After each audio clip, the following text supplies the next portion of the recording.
পথ চলা শুরু হলো নতুন কুড়ি স্পোর্টসের। একদিনের সিলেট সফরে একগুচ্ছ প্রকল্প উদ্বোধন করেন প্রধানমন্ত্রী তারেক রহমান।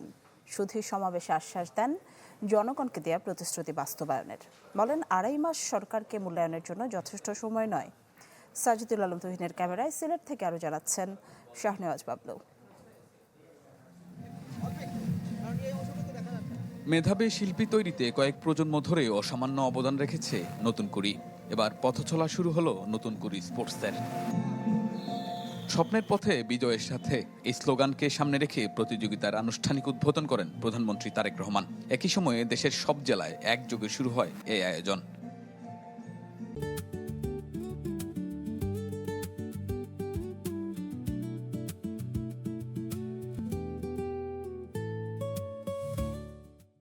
পরে শিশু কিশোরদের সাথে গল্পের ছলে জানালেন কিভাবে এই প্রতিযোগিতার পরিকল্পনা এলো। এই আমিনুল গিয়েছিল লন্ডনে, আলাপ করতে করতে এক পর্যায়ে আমরা খাবার টেবিলে বসে ঠিক করলাম যে আমরা নতুন কুড়ি স্পোর্টস চালু করব বাংলাদেশে।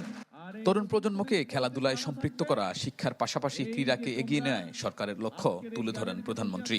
আমি চাই এই যে তোমরা যারা এখানে বসে আছো, সারা বাংলাদেশে আজকে যারা স্টেডিয়ামগুলোতে বসে আছো ছোট বন্ধুরা, ইনশাআল্লাহ তোমরা স্পোর্টসের মাধ্যমে সারা বাংলাদেশকে পৃথিবীর সামনে তুলে ধরবে।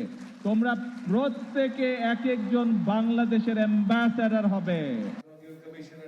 বক্তব্য শেষে স্টেডিয়াম ঘুরে সবার সাথে শুভেচ্ছা বিনিময় করেন সরকার প্রধান।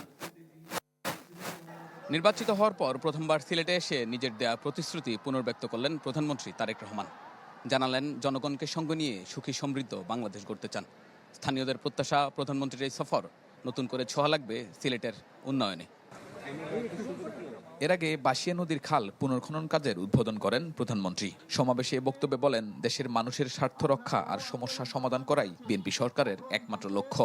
বাংলাদেশের মানুষ এমন একটি সরকারকে 12 তারিখে নির্বাচনে ভোট দিয়ে সরকার গঠন করেছে, যেই সরকার জনগণের জন্য কাজ করবে।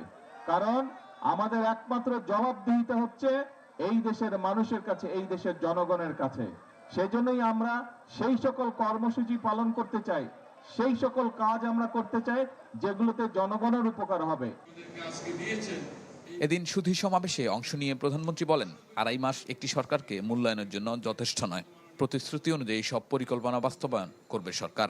এই আত্মবিশ্বাস নিয়ে এই সরকার যাত্রা শুরু করেছে, তার কার্য পরিচালনা শুরু করেছে এবং এই আত্মবিশ্বাস আমি মনে করি আজ আমরা যাত্রা শুরু করেছি, এই কাজগুলোকে দেশ এবং দেশের মানুষের জন্য যে কাজগুলো আমরা শুরু করেছি, আমাদের ভবিষ্যৎ প্রজন্ম সেই কাজগুলোকে ইনশাল্লাহ এগিয়ে নিয়ে যেতে পারবে এবং আমরা আমাদের কি প্রত্যাশিত বাংলাদেশ গঠন করতে সক্ষম হব ইনশাল্লাহ। এর আগে সকাল 10টায় স্ত্রী ডাক্তার জুবাইদা রহমানকে নিয়ে সিলেটে পৌঁছান তারেক রহমান। সেখান থেকে হযরত শাহজালাল রাদিয়াল্লাহুর মাজার জিয়ারত করেন। পরে নগরীর চাঁদনীঘাট এলাকায় সিলেট সিটি কর্পোরেশনের জলাবদ্ধতা নিরসন প্রকল্পের উদ্বোধন করেন প্রধানমন্ত্রী। শাহনেওয়াজ বাবলু, চ্যানেল 24, সিলেট।